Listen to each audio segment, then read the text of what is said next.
አጥር ስር ነው ያለሁት። ጫካ ፕሮጀክት እንደምታውቁት እየተጣደፈ ያለቀ ነው። 2019 መስከረም 25 አዲሱ ፓርላማ እዚህ ወደ አብቹ ቤተ መንግስት ቀየራል ብለን ተስፋ እናረጋለን። ፕሮጀክቶቹ እየተጠናቀቁ ያሉበት ሁኔታ ነው ያለው እና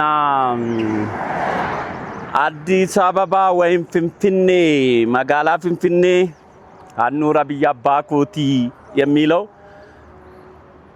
ከዚህ ወደ ታች ስታዩት እንግዲህ የከተማዋ ስፋት ኤርፖርት ያውና አየር መንገዱ ፕሌኑ ሲያርፍ ያሳያል። አዴ ስታዲየም ከዚህ ስታዩት ተጫዋቾቹን በመሃል ታያላችሁ። መሃል ላይ ደግሞ ያው የጫካ ፕሮጀክት ቤተ መንግስት ሆናችሁ ከተማዋ ወለል ያለች ገዢ መሬት ላይ ነው ያለው። ፎቅ እንደ ችግኝ የተተከለ ቢመስልም መሃል ላይ ደግሞ ያረጁ ያፈጁ የጭቃ ቤቶች አዲስ አበባን የማይመጥኑ የዱሮ አሮጌ ቤቶች ከጀርባችን ተደብቋል። እሱን ደግሞ ከፊት ለፊት ባለፈ 5 ዓመታት የተሰራውን ስራ በዚህ 5 ዓመት ደግሞ ከፊት ለፊት ያጸዳነውን ያክል ደግሞ ከጀርባችን ያለ ቆሻሻ መንደራችንና ቆሻሻ አስተሳሰባችን የምናጸዳበት የጫካ የብልጽግና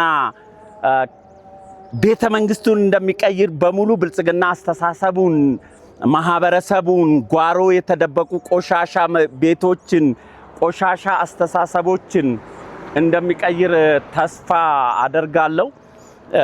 ጫካ ፕሮጀክት በጣም የሚያምር ውብና በእንጦጦ ተራራ ሂካ ተራራ ላይ ነው የሚገኘው።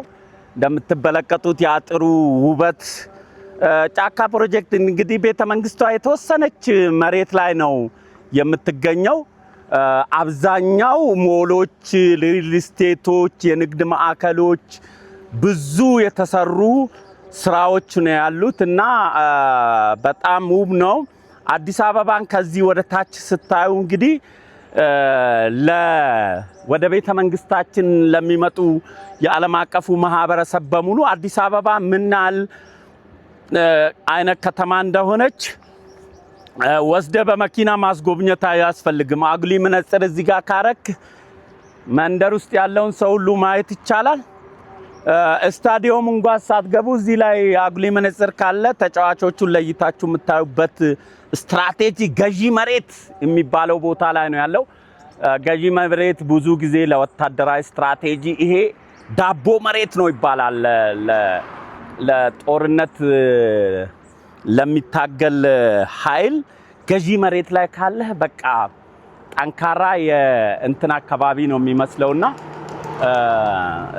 በጣም ደስ የሚል ነው ጫካ ፕሮጀክቱ ያለበት ሁኔታ። ፍንፍኔ እድገቷ በጣም ሰፊ ነው። ጫካ ፕሮጀክትም ደግሞ ለአዲስ አበባ ወይም ለፍንፍኔ አዲስ መሰረት የጣለ በጣም ውብ ቤተ መንግስት ነው። ቤተ መንግስት ብቻ ሳይሆን አዲስ ሞል፣ አዲስ ሪል ስቴቶች፣ አዲስ ብዙ ነገሮች ያቀፈ አዲስ ከተማ የመስራት ያክል ነው ያለው። እንግዲህ ክቡራንና ክቡራት ለሚቀጥለው መስከረም 25 በሰላም እንዲያደርሰን ነው የምንፈልገው ማለት ነው። ይሄን ማለት ፈልጋለሁ። መልካም ጊዜ መልካም ቆይታ እንደሆነልን እመኛለሁ። በቃ